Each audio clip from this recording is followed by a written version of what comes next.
Okay so अब बात कर लेते हैं यहाँ पे हमारे रिसीवर के कुछ फीचर्स की। तो मैंने आपको यहाँ पे एक मोड का बटन दिखाया था, जैसे ही आप वो बटन दबाते हैं तो हमारे पास यहाँ पे कुछ सेटिंग के ऑप्शन जो है वो देखने को मिल जाते हैं।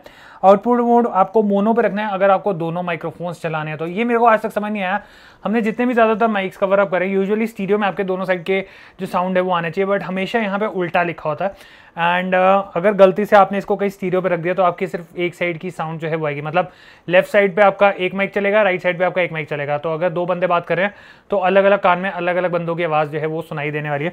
तो इसको आप प्लीज़ स्टीरियो पे नहीं रखें, मोनो पे रखें, ताकि आपको जो साउंड है वो दोनों कानों में बराबर तरीके से सुनाई दे। चेंज करने के लिए बेसिकली आपको इसको मेन्यू को ही थोड़ी देर प्रेस करके रखना है एंड यहाँ पे आ जाएगा मोड। अब आप इसको सिंगल क्लिक करेंगे तो यहाँ पे आपका जैसे चेंज हो गया, स्टीरियो पे आ गया। दोबारा क्लिक करेंगे, सेफ्टी ट्रैक आ गया, दोबारा से आ गया हमारे पास यहाँ पे मोनो। एंड आप इसको थोड़ी देर दोबारा से प्रेस करके रखेंगे तो यहाँ से ये हट जाएगा। तो इस तरीके से आपने यहाँ पे चेंज करना है। नेक्स्ट ऑप्शन हमारे पास यहाँ पे आ जाता है म्यूट की अनेबल का ऑप्शन।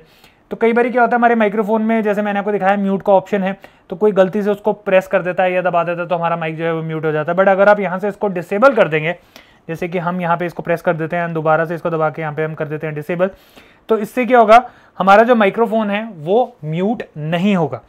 नेक्स्ट अगर मैं यहाँ पे बात करूँ तो ऑटो रिकॉर्डिंग जो है, ऑटोमेटिकली रिकॉर्डिंग जो है वो आप अनेबल रखना चाहते हैं या डिसेबल रखना चाहते हैं, ये आपके ऊपर है। तो अगर आप माइक के अंदर जैसे हमारे पास बटन का ऑप्शन है जिसमें आप जो रिकॉर्डिंग है उसको अपने हिसाब से ऑन ऑफ कर सकते हैं। ओके सो यहाँ पे जैसे मैंने आपको दिखाया था, यहाँ पे रिकॉर्डिंग का बटन आपको देखने को मिल जाएगा। तो इससे क्या आप मैनुअली रिकॉर्ड कर सकते हैं, बट यहाँ पे अगर आप इसको ऑटोमेटिक रखना चाहते हैं तो जब भी आप माइक ऑन करेंगे बेसिकली तो आपकी यहाँ पे रिकॉर्डिंग जो है वो चालू हो जाएगी।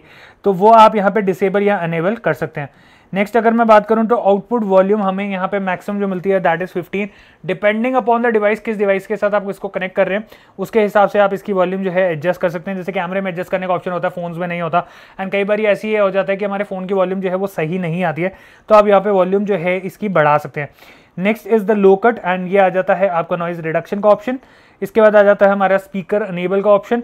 तो लगे लगाए में आपका स्पीकर जो है वो चलेगा नहीं चलेगा, ये भी ऑप्शन जो है वो आपको मिल जाता। एंड उसके बाद हमारे पास आ जाता है सेट TX टाइम एंड इसको हम कर सकते हैं। Then we have the format TX A and B। तो यहाँ पे आप फॉर्मेट करने का ऑप्शन भी आपको देखने को मिल जाता है। बेसिकली जैसे मैंने आपको बताया कि इसके अंदर ही हमारी साउंड रिकॉर्डिंग जो है वो हमें देखने को मिल जाती है, जिससे क्या है आपको अगर इसकी जो फॉर्मेट करना है, इसको साउंड जो है वो डिलीट करना है ताकि आपको जो स्टोरेज है वो मिल सके, तो आप यहाँ पे जो माइक है उसको फॉर्मेट भी कर सकते हैं। नेक्स्ट अगर मैं बात करूँ तो बैकलाइट ऑन का ऑप्शन जो है वो आपको मिल जाता है। तो यहाँ की बैकलाइट आपको ऑन चाहिए ऑफ चाहिए वो आप यहाँ पे सेट कर सकते हैं। एंड लैंग्वेज आप यहाँ पे अलग अलग सेट कर सकते हैं। देन बिल्कुल आपको फैक्ट्री मोड पे आना है, रीसेट करना है, मतलब जो स्टॉक है उसके ऊपर जाना है तो वो आप यहाँ पे कर सकते हैं। एंड पेयरिंग आपको करनी है। कई बार क्या होता है हमारी पेयरिंग जो है ट्रांसमीटर और रिसीवर की वो एक दूसरे से हट जाती है, तो यहाँ पे आप उसी के ऑप्शन से पेयर भी कर सकते हैं।